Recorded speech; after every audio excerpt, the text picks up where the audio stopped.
বন্ধুরা, আজ আমরা বিশ্লেষণ করব এক মহাকাব্যিক সিরিয়াল মিঠি জোড়া।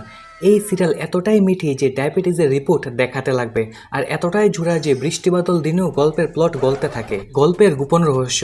এই সিরিয়ালের গল্প এতবার বাঁক নেয় যে আমরা ভাবি গল্পটা সাসপেন্স থ্রিলার নাকি গোলক ধাঁধা। প্রত্যেক এপিসোডে মনে হয় ব্যাস এবার গল্প শেষ, কিন্তু না। রায়পূর্ণা স্মৃতি হারায়, নীলাঞ্জনা আবার ষড়যন্ত্রে মেতে ওঠে, অনির্বাণ কনফিউজ প্রেম করবে নাকি কেঁদে জীবন পার করবে, কোয়েল তার 100বার দুঃখে সংসার তছনছ করছে। মানে এদের জীবন এত জটিল যে নিউটন এসে বলবে এটা বোঝার জন্য আরেকটা আলাদা থিওরি দরকার।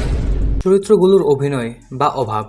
রায়পূর্ণা মুখে সবসময় একই 3টা এক্সপ্রেশন, কষ্ট পেলে চশমা খুলে এক দৃষ্টিতে তাকিয়ে থাকা, প্রেম পেলে মাথা নিচু করে মুচকি হাসা, ট্র্যাজেডি হলে ও মা গো বলে চিৎকার করা। অনির্বাণ বাংলাদেশি ধারাবাহিকে হিরোদের মতো চিরকালীন কনফিউশনে। একদিকে রায়পূর্ণা, একদিকে তার প্রাক্তন কোয়েল। মাঝে মাঝে ভাবে আমার জীবন কি টিকটকের set video. Nilanjana pure villain. যখন হাসে মনে হয় হলিউড মুভির সাইকোপ্যাথ, যখন চক্রান্ত করে মনে হয় গেম অফ থ্রোনসের কোনো ক্যারেক্টার। আর কোয়েল প্রাক্তন বোর্ডের জাতীয় সঙ্গীত হওয়া উচিত। যে সম্পর্ক শেষ হয়েছে সেটা আবার শুরু করবে, কারণ টিআরপি বাড়াতে হবে। এপিসোডের ম্যাজিক। এই সিরিয়াল এতবার জোরদার নাটকীয় টুইস্ট দেয় যে আমরা ভাবি আজ নিশ্চয়ই গল্প ঠিক পথে আসবে, কিন্তু না। একটা এপিসোডে কাউকে বিয়ে করানো হয়, পরের এপিসোডে ও না, এই বিয়েটা আসলে স্বপ্ন ছিল। আবার একটা এপিসোডে কেউ মারা যায়, পরের সপ্তাহ দেখা যায় আসলে সে মরেনি, সে শুধু জঙ্গল থেকে ফিরল। মানে লজিক, স্ক্রিপ্ট, এইসব জিনিস মিটিজোড়া থেকে অনেক আগেই বিদায় নিয়েছে।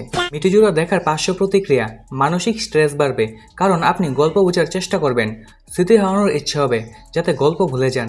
পরিবারের লোকেরা ভাববে আপনি মানসিকভাবে অসুস্থ। এই সিরিয়াল কেন দেখবেন?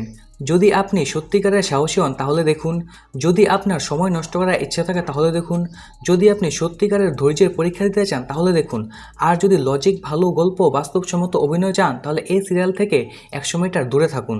তো বন্ধুরা, এই ছিল আমাদের মিঠিজোড়া রোস্ট। আপনার যদি আরও এমন কন্টেন্ট দেখতে ভালো লাগে তাহলে লাইক, শেয়ার অ্যান্ড সাবস্ক্রাইব করতে ভুলবেন না। আর হ্যাঁ, মিঠিজোড়া দেখবেন কিন্তু নিজের বুদ্ধি হারাবেন না।